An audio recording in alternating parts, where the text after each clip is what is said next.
अस्सलामु अलैकुम वरहमतुल्लाहि वबरकातुहू। नाज़रीन, इस्तक़बाल है फ़िक्र ख़बर स्टूडियो में। मैं रिज़वान अहमद नदवी मुल्की और आलमी अहम और ख़ास ख़बरों को लेकर। नाज़रीन, जो भी हमारा ख़बरनामा देख रहा है, हमने कल भी उनसे कहा था कि इस वक्त हमें आपके ताउन की ज़रूरत है। आप चाहते हैं कि अगर हमारा चैनल फिर से उठ खड़ा हो तो हम चाहेंगे कि आप में से जो भी हमें देख और सुन रहा है हमारे इस चैनल फ़िक्र ख़बर को सब्सक्राइब करें। हमें कहना अच्छा नहीं लगता, लेकिन आपके सब्सक्राइब करने और ख़ासकर आपके लाइक और कमेंट्स हमारे इस चैनल को आगे बढ़ाने में मदद करेंगे, क्योंकि यूट्यूब जो एल्गोरिदम है वो इसी तरह काम करता है कि जब आप किसी वीडियो पर ज़्यादा से ज़्यादा कमेंट करते हैं तो वो यूट्यूब फिर इस वीडियो को दूसरों तक पहुंचाने का काम करता है। तो छोटा सा जुमला ही सही कमेंट बॉक्स में टाइप ज़रूर करें, चैनल को सब्सक्राइब भी करें और पुराने चैनल से भी जुड़े रहें। इंशाल्लाह हफ्ते भर में इस चैनल पर भी वीडियो अपलोड की जाएंगी। तो नाज़रीन, बढ़ते ख़बरों की तफसीलात की तरफ। कर्नाटक में हिजाब का तनाज़ा आप सभी जानते हैं कि किस तरह से मुस्लिम तालिबात को परेशान किए हुए है। कर्नाटक हाई कोर्ट की जानिब से तालीमी इदारों में हिजाब पर आयद पाबंदी को बरकरार रखे जाने के फैसले के खिलाफ दायर की गई अर्जी पर जल्द समाअत के लिए तारीख देने से अब सुप्रीम कोर्ट ने इनकार कर दिया है। अर्जी गुजारों के वकील ने जल्द शुरू होने जा रही इम्तिहान का हवाला देते हुए सुप्रीम कोर्ट से समाअत के लिए कोई तारीख देने का मुतालबा किया था, जिस पर सुप्रीम कोर्ट ने कहा कि इस मामले को हसास मत बनाइए, उसका इम्तिहानात से कोई लेना देना नहीं है। कर्नाटक हाई कोर्ट के ज़रिए हिजाब पर पाबंदी के फैसले के बाद से अब तक आपको जानकर हैरानी होगी कि सिर्फ उडुपी में कॉलेजों में 400 से ज़ायद तालिबात ने कॉलेज छोड़ दिया है।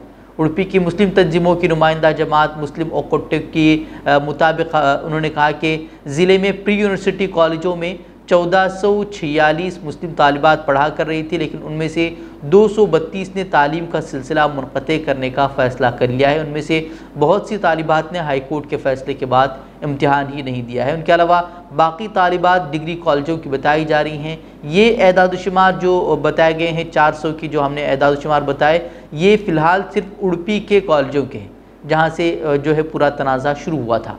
वही न्यूज़ मिनट की रिपोर्ट के मुताबिक ये मामला सिर्फ उडुपी में ही नहीं बल्कि पड़ोसी अजला कुंदापुर में भी है। यहाँ भी बहुत सारी तालिबात ने या तो इम्तिहान नहीं दिया है या उन्होंने तालीम का सिलसिला मुनक़ते करने का इरादा किया है।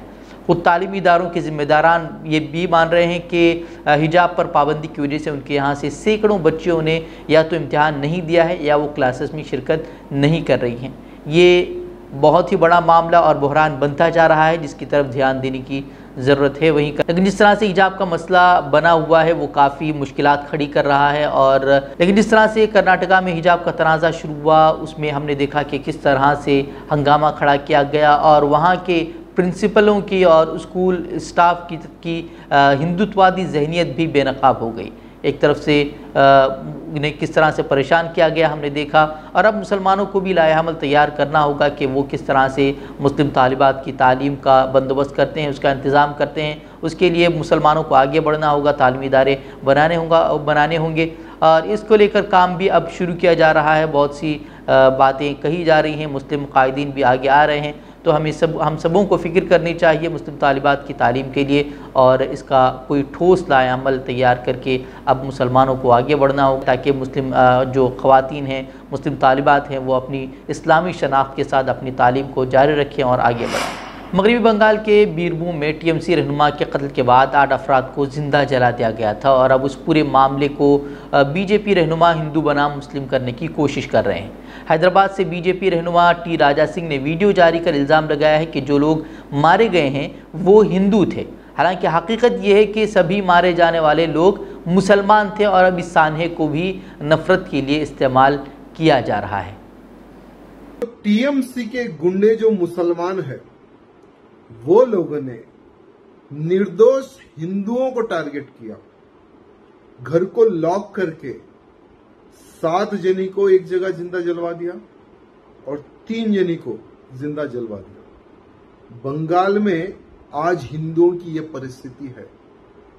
मैं अमित शाह जी से ये हाथ जोड़कर निवेदन करना चाहूंगा कि बंगाल में बसे हुए हर हिंदू को, हर हिंदू परिवार को गन लाइसेंस दे दे आत्मरक्षा के लिए। नहीं तो कश्मीर में जिस प्रकार से हिंदू एवं हिंदू पंडितों को भगाया गया, मारा गया, काटा गया, उसी प्रकार से आने वाले समय में ये घटनाएं बंगाल में ज्यादा बढ़ सकती है, क्योंकि बांग्लादेशी मुसलमान, रोहिंग्या मुसलमान, पाकिस्तानी मुसलमानों की संख्या बंगाल में ममता बनर्जी के तत्वाधान में उनकी संख्या ज्यादा से ज्यादा बढ़ रही है बंगाल। वहीं मगरबी बंगाल में सियासी तशद्दुद लगातार जारी है। बीरभूम में टीएमसी लीडर के कत्ल के बाद तशद्दुद बरपा हुआ, तो उसके बाद अब जो है नादिया में टीएमसी लीडर का गोली मारकर कत्ल कर दिया गया है। उतना ही नहीं कि हुगली के तारा किशोर में तृणमूल के खातून काउंसलर को कार से रौंदने की भी कोशिश की गई है। खातून काउंसलर रूपा सरकार को तशवीशनाक हालत में अस्पताल में दाखिल कराया गया है, ऐसी बात सामने आ रही है। वहीं मगरबी बंगाल में गुज़िश्ता माह बल्दिया इंतखाबात हुए थे, उसके बाद से ही मुसलसल सियासी तशद्दुद के वाक़यात मंज़र आम पर आ रहे हैं। रामपुर हाट में तशद्दुद के हवाले से बीजेपी और टीएमसी में घमासान जारी है। बीजेपी ने तशद्दुद के लिए टीएमसी को जिम्मेदार ठहराया है, जबकि वज़ीर आला ममता बनर्जी ने कहा है कि बीरभूम में तशद्दुद का वाक़या अफसोसनाक है, लेकिन इस तरह के वाक़यात दीगर रियासतों में भी होते हैं और इस तरह का बयान देकर उन्होंने भी एक तनाज़ा खड़ा किया है। वज़ीर-ए-आज़म मोदी ने भी बीरभूम तशद्दुद पर गम का इजहार कर चुके हैं। उन्होंने भी ट्वीट कर कहा था कि मुझे उम्मीद है कि रियासती हुकूमत बंगाल की अजीम सरजमीन पर ऐसे घिनौने गुनाह करने वालों को ज़रूर सज़ा देगी। मुल्क में फ़िरक़ावाराना तशद्दुद बढ़ता जा रहा है, नफ़रती फ़िल्में बनाई जा रही हैं, लेकिन इसके खिलाफ अब सवाल पूछने तक की इजाज़त नहीं है। लोकसभा स्पीकर ने केरल से कांग्रेस के रुकने पार्लियामेंट के सुधाकरन को एक सवाल पूछने की इजाज़त देने से ही इनकार कर दिया, जिसमें मुल्क में बढ़ती हुई फ़िरक़ापरस्ती और मजहबी लिबास पहनने वाले तलबा को जो दरपेश चैलेंजेस हैं उस पर कौमी सलामती कौंसिल की जानिब से जिस तरह का तशवीश का इजहार किया था, उस पर वो सवाल पूछना चाह रहे थे, लेकिन उन्हें सवाल पूछने की इजाज़त नहीं दी गई। बताया जा रहा है कि ये दूसरी बार है जब अरकान पार्लियामेंट को सवाल पूछने से रोका गया। फरवरी के शुरू में भी सुधाकरन ने अक़लियती उमूर के वज़ीर से मुल्क में मजहबी और ज़ात पात की बुनियाद पर होने वाले जुल्म सितम के बारे में सवाल पूछा था, लेकिन फिर भी उस वक्त भी उन्हें रोक दिया गया था।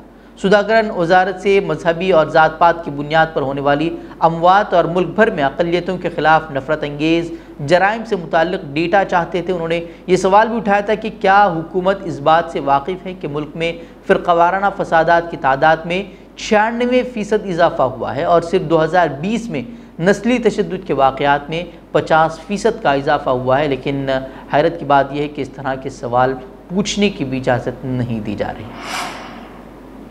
वहीं दिल्ली की अदालत ने आज दिल्ली फसादात के मुलजिम और JNU के साबिक़ तालिब इल्म उमर खालिद को ज़मानत देने से इनकार कर दिया है। इस मुकदमे में 18 अफराद को मुलजिम बनाया गया था, लेकिन अब तक सिर्फ 6 अफराद को ज़मानत मिली है। जिन 6 को ज़मानत मिली है उनमें से सिर्फ इशरत जहाँ को सेशन कोर्ट से ज़मानत मिली है, जबकि 5 जो दीगर अफराद हैं फैज़ान खान, सफ़ूरा ज़रगर, आसिफ इकबाल तन्हा, नताशा नरवाल और दिवांगना कलिता, इन्हें ज़मानत जो है वो दिल्ली हाई कोर्ट ने दी है। जब उन्होंने हाई कोर्ट का दरवाज़ा खटखटाया तो फिर उन्हें वहाँ से ज़मानत मिली है। खालिद के वकील ने अदालत में UAPA इल्ज़ामात की मुखालफत की थी और मुबैना तौर पर कहा था कि अमरावती में उनकी तकरीर गांधी, हम आहंगी और आइन के बारे में थी, जो कि कोई जुर्म नहीं है। वहीं ज़मानत की दरख्वास्त की मुखालफत करते हुए स्पेशल पब्लिक प्रोसिक्यूटर ने दलील दी थी कि अमरावती प्रोग्राम की इजाज़त 11 फरवरी 2020 को महाराष्ट्र पुलिस ने मुस्तरद कर दी थी, क्योंकि उसी दिन उस वक्त के अमरीकी सदर डोनाल्ड ट्रंप हिंदुस्तान का दौरा कर रहे थे, जिसके बाद अब अदालत ने उन्हें ज़मानत देने से इनकार कर दिया है। मुतादिद एडिटर्स और सहाफ़ियों ने तमाम इदारों से अपील की है कि वो कोविड-19 से लेकर हिजाब तक हर चीज़ के आड़ में जिस तरह से मजहबी अक़लियतों बिलख़ुसूस मुसलमानों के ख़िलाफ़ हमलों के डिटाई से मुतालबात किए जा रहे हैं, उसमें वो अपने आइनी मैंडेट को बरकरार रखें। उन्होंने इस बात पर भी रोशनी डाली है कि किस तरह से मुनज़्ज़म तरीक़े से अक़लियतों के ख़िलाफ़ वक्फ़े से नफ़रत अंगेज़ मुहिम्मात चलाई जा रही हैं और किस तरह आला सियासी रहनुमा खामोशी इख्तियार किए हुए हैं। ख़त में इस बात की भी निशानदेही की गई है कि हिंदुस्तान अभी ख़तरनाक जगह पर खड़ा है, जहां हमारे सेकुलर जमहूरी और जमहूरी आइन के बुनियादी अक़दार, मुतासिबाना ख़यालात, तासुब की कार्रवाइयों और इम्तियादी सलूक और पुरतशद्दुद वाक़यात के वाज़ेह हमले की ज़द में आ रहे हैं। तमाम मनसूबाबंद और मुनज़्ज़म तरीक़े से उसकी जमहूरियत को ख़त्म करने की कोशिश की जा रही है। आइन मुखालिफ सियासी मनसूबे के ज़रिए से उसका मुसलमानों को और अक़लियतों पर हमले किए जा रहे हैं। पिछले कुछ सालों के दौरान जिस तरह नफ़रत को बढ़ावा दिया जा रहा है, उस पर तशवीश का इजहार करते हुए उन्होंने कहा कि कभी मौका इलेक्शन का होता है तो कभी सियासी इज्तिमा होता है, तो नाम नहाद धर्म संसद मुनाकिद होती हैं या लिबास पर झगड़ा शुरू कर दिया जाता है, यहाँ तक कि किसी ऐसी फिल्म की स्क्रीनिंग होती है जिसके ज़रिए से फ़िरक़ावाराना माहौल को बिगाड़ने की कोशिश हो रही है। कश्मीर फाइल फिल्म के ज़रिए से भी उन्होंने कहा कि एक ऐसी फिल्म है जिसमें मुसलमानों के ख़िलाफ़ नफ़रत को फ़रोग़ देने के लिए ही कश्मीरी पंडितों के मसाइब और आलमिये का बेदरीग फ़ायदा उठाया गया है और इस फिल्म की स्क्रीनिंग के बाद फिल्म हॉलों के अंदर और बाहर मुसलमानों के ख़िलाफ़ तशद्दुद भड़काने की मुनज़्ज़म कोशिशें की जा रही है, जो कि वाकई तशवीशनाक है। उन्होंने कहा कि हुकूमत की आला सतहों से भी इस फिल्म पर मुकम्मल तौर पर जायज़ तनकीद को रोकने की भी कोशिश की जा रही है, इस पर भी उन्होंने तशवीश का इजहार किया। जिस तरह के अपने वज़ीर आज़म मोदी के बयानात भी देखिए कि उन्होंने किस तरह से जो लोग इस फिल्म की तनकीद कर रहे हैं उन्होंने उस पर सवाल खड़े किए। कर्नाटक में एक और मसला जो है वो अब काफ़ी बढ़ता जा रहा है, वो ये कि मंदिरों के इलाके में मुसलमानों की या गैर हिंदुओं की को स्टॉल लगाने की इजाज़त नहीं है। वहीं अब कर्नाटक हुकूमत ने रियासती असम्बली को बताया है कि कवायद के मुताबिक गैर हिंदू सालाना त्योहारों यानी कि हिंदुओं के जो त्यौहार होते हैं उसके वक्त वहाँ कारोबार नहीं कर सकते हैं और सिर्फ हिंदू ही स्टॉलों की नीलामी और दुकानों के क़याम में हिस्सा ले सकते हैं। दूसरे मंदिरों की जायदादों पर कारोबार, दूसरे जो मज़हब के लोग हैं वो मंदिरों की जायदाद पर कारोबार नहीं कर सकते।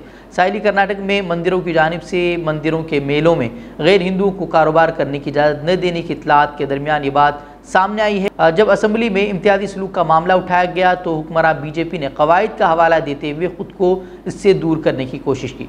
वज़ीर क़ानून GC मधुस्वामी ने कहा कि हिंदू मजहबी इदारों के एक्ट के तहत ये कवायद कांग्रेस हुकूमत के तहत बनाए गए थे जब SM कृष्णा वज़ीर आला थे। उन्होंने कहा कि उसूल के तहत गैर हिंदुओं को मंदिरों के अहाते में और उसके आसपास कारोबार की इजाज़त नहीं है, लेकिन अगर ये हिंदू मजहबी इलाके से बाहर है तो हुकूमत बैनर्स और पोस्टर लगाने वालों के खिलाफ कार्रवाई शुरू करेगी। उन्होंने मज़ीद कहा कि कवायद बताते हैं कि मंदिरों के करीब वाक़ई दुकानों, इमारत और खाली जगहों को गैर हिंदुओं के लिए नीलाम नहीं किया जाना चाहिए और क़वानीन को लागू करने में कोई समझौता नहीं किया जाएगा। दरअसल ये मामला असम्बली में वक्फे सिफर के दौरान सामने आया था जब कांग्रेस के डिप्टी लीडर UT कादिर और MLA रिजवान अरशद ने सवाल किया था कि मंदिर कमेटियाँ साहिली कर्नाटक में मंदिरों और इसके आसपास गैर हिंदुओं को कारोबार करने से क्यों रोक रही हैं। उन्हें उन पोस्टरों और बैनर्स पर एतराज़ था जो ये ऐलान करते हुए लगाए गए थे कि मुसलमान ताजिरों को या यात्रियों पर स्टॉल लगाने की इजाज़त नहीं है। कांग्रेस ने कहा कि इस तरह के वाक़यात फ़िरक़ावाराना हम आहंगी को मुतासिर कर रहे हैं और हुकूमत को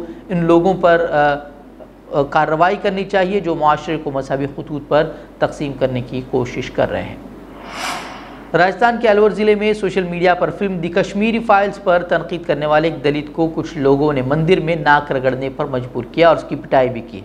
दरअसल दलित ने लिखा था कि क्या जुल्म सिर्फ पंडितों के साथ हुआ है, दलितों के साथ नहीं हुआ है। उन्होंने ये सवाल खड़ा किया था कश्मीर फाइल फिल्म को लेकर। इसके बाद जिसके पोस्ट के जवाब में कुछ लोगों ने जय श्री राम का और जय श्री कृष्णा का उन्होंने उस पर तबसरा किया, कमेंट किया। उन्होंने इसके बाद देवी देवताओं के तई कुछ तज़हीक आमेज़ तबसरा किया। ताहम बाद में उसने राम और कृष्ण पर तबसरा करने पर माफ़ी मांग ली, लेकिन कुछ मकामी लोगों ने इसे एक मंदिर में माफ़ी मांगने पर मजबूर किया। वहाँ जाकर उसकी नाक रगड़वाई गई, वहाँ उसकी ज़मीन पर नाक लगाने को उसे मजबूर किया गया। उसके बाद अब पुलिस ने इस मामले में मामला दर्ज किया है और 2 अफराद को गिरफ्तार करने का भी पुलिस ने दावा किया है। रूस यूक्रेन के दरमियान जंग जारी है और इस दौरान रूस अलग थलग पड़ चुका है। रूसी सदर व्लादिमीर पुतिन ने अब कहा है कि रूस मुखालिफ ममालिक से गैस की फ़रोख्त के लिए रूबल यानी कि जो रूस की करेंसी है उसमें वो अदायगी का मुतालबा करेगा। रूस के इस इक़दाम से यूरोपीय गैस की कीमतों में इजाफे का खदशा जाहिर किया जा रहा है। रॉयटर्स के मुताबिक 24 फरवरी को मॉस्को की जानिब से यूक्रेन में फ़ौज भेजने और इसके नतीजे में रूस को इक़्तिसादी तौर पर तनहा करने के लिए मगरबी ममालिक की पाबंदियों के निफाज के बाद से यूरोपीय ममालिक का रूसी गैस पर इंहिसार का मामला अहमियत इख्तियार कर गया है। मालियाती कशमकश और रूस के तवानाई के शोबे पर पाबंदी आयद करने के मामले पर यूरोपीय यूनियन की तकसीम होती हुई सूरत हाल के दौरान पुतिन ने एक वाज़ेह पैगाम के साथ जवाब दिया है कि अगर आप हमारी गैस हासिल करना चाहते हैं तो हमारी करेंसी ख़रीदें। यूरोप में गैस की मजमूई खपत में रूसी गैस का हिस्सा तकरीबन 40% है। रूस की जानिब से ये ऐलान सामने आने के बाद रूसी रूबल डॉलर के मुकाबले में 3 हफ्ते की बुलंद तरीन सतह पर आ गया है, लेकिन अब भी करेंसी की कदर में इजाफे के बावजूद ये 24 फरवरी के मुकाबले में करेंसी तकरीबन 20% नीचे ही है। तो नाज़रीन, आज की ख़बरों में इतना ही। कल फिर होगी मुलाकात मज़ीद अहम खबरों के साथ। तब तक के लिए इजाज़त दें। अस्सलामु अलैकुम वरहमतुल्लाहि वबरकातुहू।